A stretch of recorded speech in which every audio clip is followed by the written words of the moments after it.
Hello and welcome to my video. Today will be a quick one. I just want to show you how to use my free Silhouette Studio file to create your own cute little sticker or decal from the vinyl. So this is the file, and in order to open the file you just need the Silhouette Studio Basic Edition, which is a free version of the Silhouette Studio which you can download from the Silhouette website. And of course you will need some kind of cutter like the Silhouette Cameo or such in order to cut the sticker. So this is how the file looks like. On top there is this header which I usually use for my sticker sheet from my CuteAndGlued Etsy shop, which you can find on the website cuteandglued.etsy.com. And here is the illustration, the text itself, and there is this little text which says that you are not allowed to sell this digital download file, but other than that, as long as you mention my name, I mean the name of my Etsy shop, you can do anything you want, including selling this sticker. If you just modify it and use it in your own creation, you change the text, whatever you want. Okay, so what we can probably do is, I don't need this header in here, so I can move it on top, and I probably don't need this text down below, so I can delete this as well as the background rectangle. So all I'm left with is just this illustration and the text. And for the text itself, you would need to have the font Blogger Sans installed, and I will put the link in the description for this video.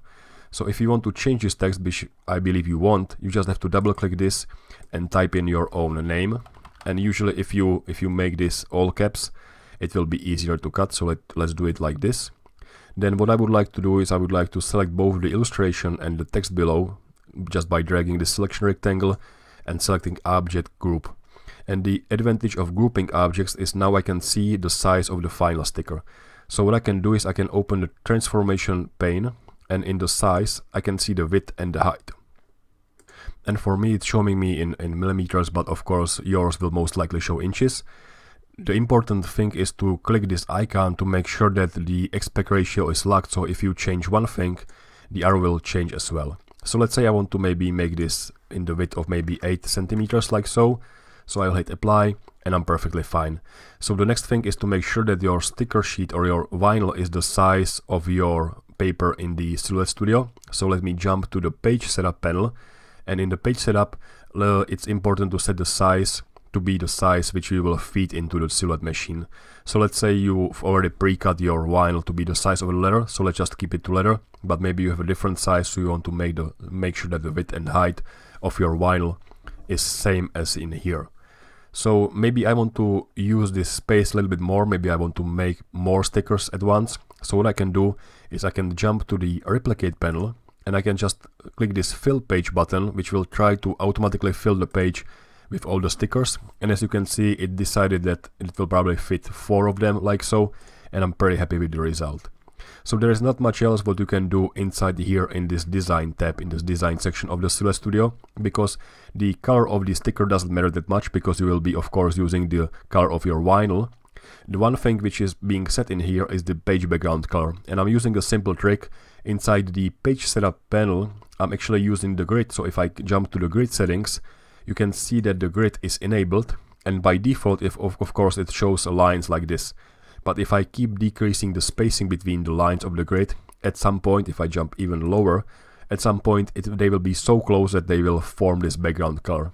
And I usually like to use the background color like this for 2 different reasons.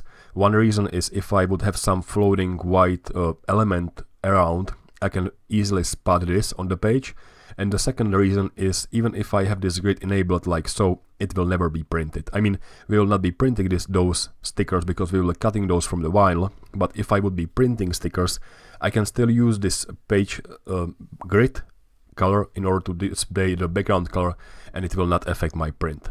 I can of course set the grid to be not displayed, and it will show me the white beige background color. So again, that's how you just position and everything on the design. And the next thing would be to jump to the send panel or send section of the Silhouette Studio, and in here you actually have to set what you want to do. And it's already predefined for you. You can see there is this red outline, which means that tool number 1 will be used, and by default it's set to auto blade, which is most likely your case as well. So the only thing you need to do is to select everything one more time and make sure that the right material is set. Right now it's set to vinyl metallic, but in most cases it may be, for example, vinyl glossy or vinyl matte. So let's just set this to vinyl glossy, and you may still want to adjust some of those settings based on your own vinyl, because some vinyls are a little bit different. But usually the depth, which is this scroll wheel should be around 1 or 2. This is how the depth of the blade. The speed or settings doesn't matter too much because it's just the matter of how much time it will take for those shapes to be cut. The force around 10 seems around fine, and for the vinyl, the passage should be always 1. So once you have everything set like this, you just make sure that you have the right size vinyl, which you will put on your mat, place it or feed it into your machine, and just click send in here. And that will be more than enough to just, you just wait a few minutes and you will get those nice little cute little stickers.